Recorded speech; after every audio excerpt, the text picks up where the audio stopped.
Hello students, आज हम discuss करेंगे insertion sort algorithm. Insertion sort algorithm apply कैसे करना है किसी भी एरे को सॉर्ट करने के लिए हम एक एग्जांपल के थ्रू देखेंगे। तो सबसे पहले हम कंसिडर करते हैं कि एरे में आपका लेफ्ट हैंड साइड पे जो एलिमेंट है, सिंगल एलिमेंट, वो क्या है, सॉर्टेड है। अब हम क्या करते हैं, फर्स्ट टू एलिमेंट्स को सॉर्ट करते हैं। ठीक है, फर्स्ट टू एलिमेंट्स को एरे के सॉर्ट करते हैं। तो इसके लिए हम लोग क्या करते हैं, सेकेंड एलिमेंट, सेकेंड पोजीशन पर जो एलिमेंट है उसकी वैल्यू को कहीं पर स्टोर करके रख लेते हैं।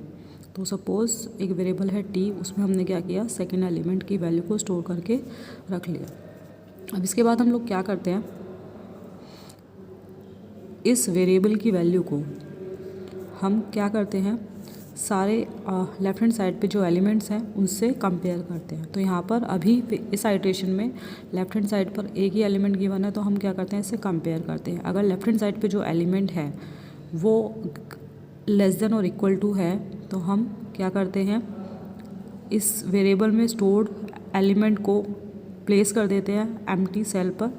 ओके, अगर एलिमेंट ग्रेटर है तो हम क्या करते हैं, एलिमेंट को एक पोजीशन राइट हैंड साइड पर शिफ्ट कर देते हैं। ओके, फिर उसके बाद क्या करते हैं, इससे पहले वाले एलिमेंट से कंपेयर करेंगे। अगर वो एलिमेंट भी ग्रेटर है, एक पोजीशन आगे शिफ्ट कर देंगे। ठीक है, ये प्रोसीजर आप कब तक अप्लाई करते रहते हो, जब तक कि आपको लेस देन और इक्वल टू एलिमेंट ना मिल जाए या फिर आप एरे के स्टार्टिंग पे ना पहुंच जाओ।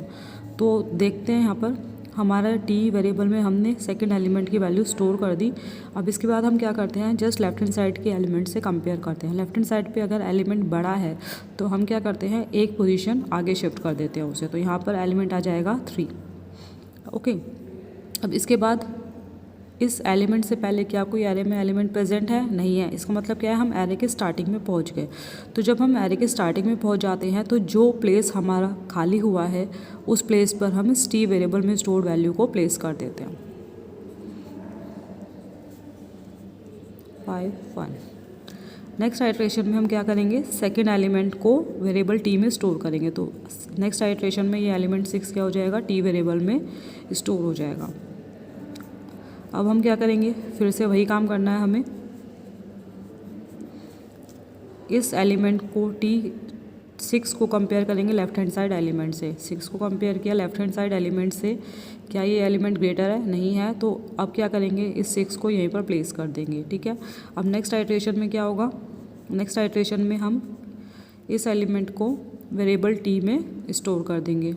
फोर्थ एलिमेंट को वेरिएबल टी में हम क्या करेंगे, स्टोर कर देंगे। स्टोर करने के बाद हमने देखा इसके लेफ्ट में अगर ग्रेटर एलिमेंट है तो एक पोजीशन आगे शिफ्ट कर देते हैं। तो यहाँ पर 6 इज़ ग्रेटर, तो हमने क्या किया, इस एलिमेंट को एक पोजीशन आगे शिफ्ट कर दिया। फिर इसके बाद 3 को देखा, 3 क्या है, स्मॉलर है।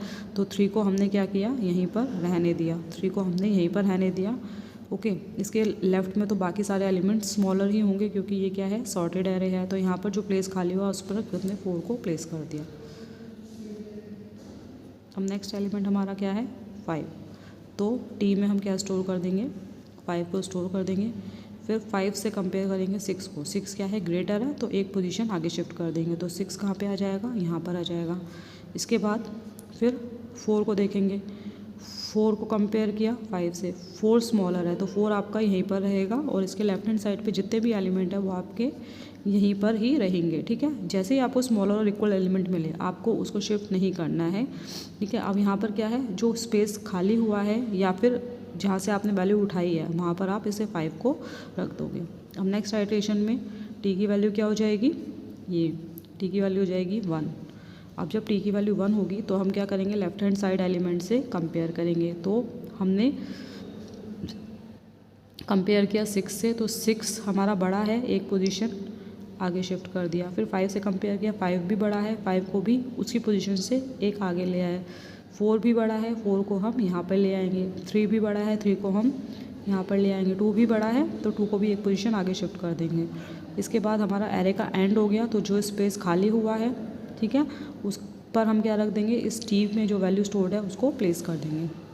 ठीक है, तो इस तरीके से आप क्या कर सकते हो, इंसर्शन सॉर्ट को अप्लाई कर सकते हो किसी भी अनसॉर्टेड एरे को सॉर्ट करने के लिए। अब बात करते हैं इसकी कॉम्प्लेक्सिटी एनालिसिस की। कॉम्प्लेक्सिटी वर्स्ट केस में आपका सपोज एक अनसॉर्टेड एरे गिवन है 4 3 2 1, रिवर्स सॉर्टेड एरे आपको गिवन है। तो आप सबसे पहले क्या करोगे, इस एलिमेंट से स्टार्ट करोगे, सेकंड एलिमेंट से। ये बड़ा एलिमेंट है, इसको एक पोजीशन आगे ले आओगे, यहाँ पर 3 आ जाएगा। तो यहाँ पे कितने स्वैप ऑपरेशन हुए, 1 ऑपरेशन। इसके बाद इस एरे में नेक्स्ट एलिमेंट कौन सा होगा हमारा, 2 को इससे कंपेयर करेंगे, ये आगे आएगा, और फिर 3 से कंपेयर करेंगे, ये भी आगे आएगा, और ये 2 यहाँ पर आ जाएगा। कितने ऑपरेशन परफॉर्म करने पड़े आपको, 2, कंपैरिजन प्लस स्वैप। इसके बाद नेक्स्ट आइट्रेशन में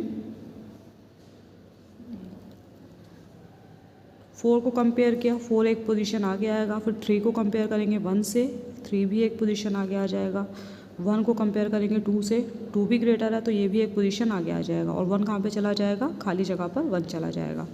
ठीक है, तो यहाँ पर आप देखिए n एलिमेंट्स, यहाँ पे कितने कंपैरिजन करने पड़े आपको, पहले 1 को 4 से किया, 1 को 3 से किया, 1 को 2 से किया, 3 कंपैरिजन प्लस स्वैप करने पड़े, तो 3 ऑपरेशंस।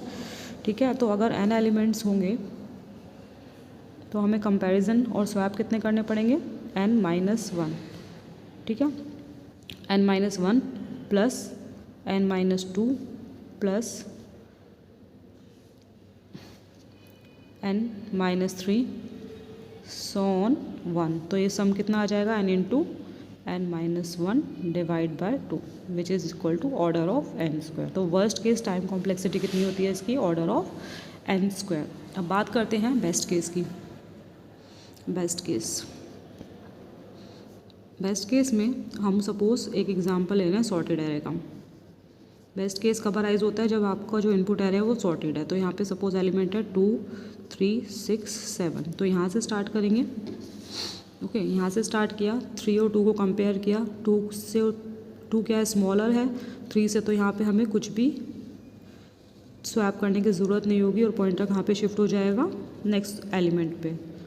ठीक है, तो यहाँ पर एक ही कंपैरिजन करना पड़ा हमें, यहाँ से यहाँ पर कितने कंपैरिजन करने पड़े, 1। ठीक है, अब यहाँ पर आए हम लोग 6 और 3 को कंपेयर किया, वैल्यूज स्मॉलर है, तो अब हमारा जो पॉइंटर है वो क्या होगा, एक पोजीशन आगे शिफ्ट हो जाएगा। तो कंपैरिजन कितने करने पड़े, 1 कंपैरिजन करके हम यहाँ पर आ गए। इसके बाद पॉइंटर यहाँ पर है, 7 6 को कंपेयर करेंगे, 6 इज स्मॉलर, तो हम क्या करेंगे, हमारा पूरा है सॉर्ट हो गया। तो एक कंपैरिजन करके हमें क्या मिले, ठीक है, तो total how many comparison we have to take, 1 2 3, तो टोटल 3 कंपैरिजन करके, टोटल 3 कंपैरिजन करके हमें क्या मिल गया, सॉर्टेड एरे मिल गया। ठीक है, तो ये है आपका बेस्ट केस। तो यहाँ पर n-1 कंपैरिजन में आपको आउटपुट मिल जाएगा। n-1 comparison means order of n कितनी होगी इसकी, best case time complexity, best case time complexity. ठीक है, अब बात करते हैं एवरेज केस की। जब हमने वर्स्ट केस देखा था तो हमें, अब बात करते हैं एवरेज केस की। सपोज एक एरे है आपके पास 1 2